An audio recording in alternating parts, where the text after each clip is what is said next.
বিহালী স্বাস্থ্য কেন্দ্ৰত চুইপাৰ আৰু চিকিৎসকে ২৫,০০০ টকা লোৱাৰ অভিযোগ উত্থাপিত হৈছে, যি ঘটনাই সমগ্ৰ জিলাখনত এক চাঞ্চল্যৰ সৃষ্টি কৰিছে। বৰ্তমান এই অভিযোগৰ সন্দৰ্ভত বিশ্বনাথ জিলা আৰক্ষী অধীক্ষকে তদন্তৰ নিৰ্দেশ জাৰি কৰিছে। ৭ নৱেম্বৰ তাৰিখে গহপুৰৰ ৩২ বছৰীয়া পিতৃ মৃগাংক শইকীয়া আৰু ৭ বছৰীয়া পুত্ৰ ইমন শইকীয়াৰ মৰণোত্তৰ পৰীক্ষাৰ ক্ষেত্ৰত বিহালী খণ্ড প্ৰাথমিক চিকিৎসালয়ত ২৫,০০০ টকা লোৱাৰ অভিযোগ উঠিছিল। এই সম্পৰ্কে মৰণোত্তৰ পৰীক্ষা কৰা চুইপাৰ দীপক তাঁতীয়ে মাত্ৰ ৩,০০০ টকা লোৱা বুলি সাংবাদিকৰ আগত প্ৰকাশ কৰিছে।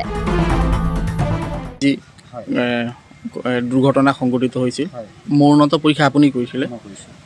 আপুনি পইচা লোৱা অভিযোগ হৈছে, লৈছিলে? পইচাটো আপোনাৰ মানে তেনেকুৱা মই দাবী নকৰোঁ। কিছুমানৰ আপোনাৰ মানুহ চাই মই দাবী কৰোঁ, মানে খুব বেছি ল'লে ৩,০০০ বা ২,০০০ তেনেকুৱা। আৰু বৰ্তমান মই আজিলৈকে ইমান দিন কৰিছোঁ যদিও ৮ বছৰ, এতিয়া ৯ বছৰ হ'ব। ৯ বছৰ পিছতো কোনো এটা মোৰ চাকৰি নকৰে। এতিয়া ইয়াত হ'ব লাগিছিলে চাকৰি এটা, মোৰ কিন্তু চাকৰিটো নোহোৱাৰ কাৰণে মই এটা দাবী ধৰিবলগীয়া হৈছে। দাবী ধৰিছোঁ, তথাপিও তেনেকুৱা নহয়। মানে বৰ্তমান মই কিছুমানৰ পৰা ২,০০০, কিছুমানে ১৫০০ দিয়ে, কিছুমানে ৩,০০০ দিয়ে, তেনেকুৱাই মই লওঁ, তাতকৈ ওপৰ মই নলওঁ। আৰু কাৰোবাৰ হাতত যদি পইচা পাতি নাই বুলি ক'লেও আপোনাৰ বৰ্তমান মই কিছুমানে ৭০০ টকা দিয়ে, তেনেকৈ মই ঘৰখন চলে। আৰু এই আপুনি যিটো গহপুৰৰ এতিয়া তেওঁলোকে সেইটো মই দাবী কৰা নাই বৰ্তমান আজিলৈকে। যোনে যিটো দিয়ে, আনকি ড্ৰাইভাৰটো মোক জানে যে কিমান টকা লয়, কি কথা, তেনেকুৱা। সেইটো আপুনি সেইদিনা কিমান লৈছিলে পইচা? মই সেইদিনা ২,০০০ টকা দিছোঁ। ২,০০০ মানে কোনে দিছিলে? ২,০০০ কোনে দিছিলে? দুটা কেছত মিলাই মানে মই ৪,০০০ কৈছোঁ। ৪,০০০ ভিতৰত মোক ৩,০০০ টকা এটা দিছোঁ। কোনে দিছিলে? সেইটো আপোনাৰ তেওঁলোকৰ গাৰ্জেন মানুহে দিছে। ক'ৰ গাৰ্জেন কেইজন ক'ৰ আছিলে? আপোনাৰ গহপুৰ।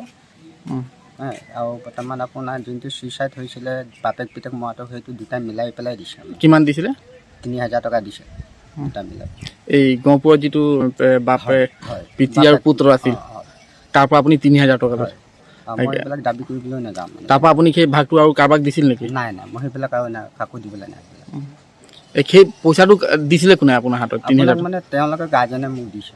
গাৰ্জেনে দিছে? হয়, মানে তাৰ বাপেক নে খুৱাক হয়, তেওঁ দিছে মোক। মানে আৰু বেলেগ মই নাজানো, আৰু মই তেনেকুৱা দাবীও নকৰোঁ। বিহালীৰ পৰা খগেন বটকৰ ৰিপৰ্ট, এনি ভাৰত 24।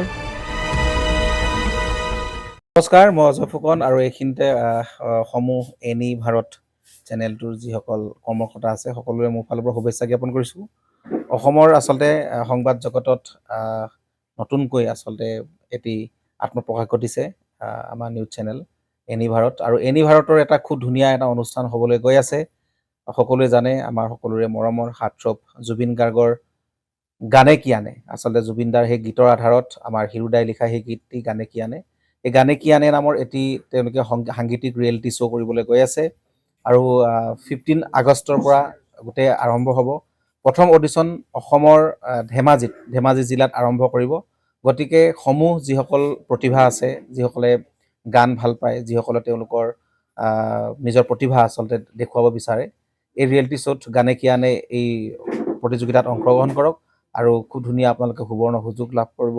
লগতে ইয়াতে পুৰস্কাৰ আছেই, বিভিন্ন ধৰণৰ উপহাৰো আপোনালোকে লাভ কৰিব।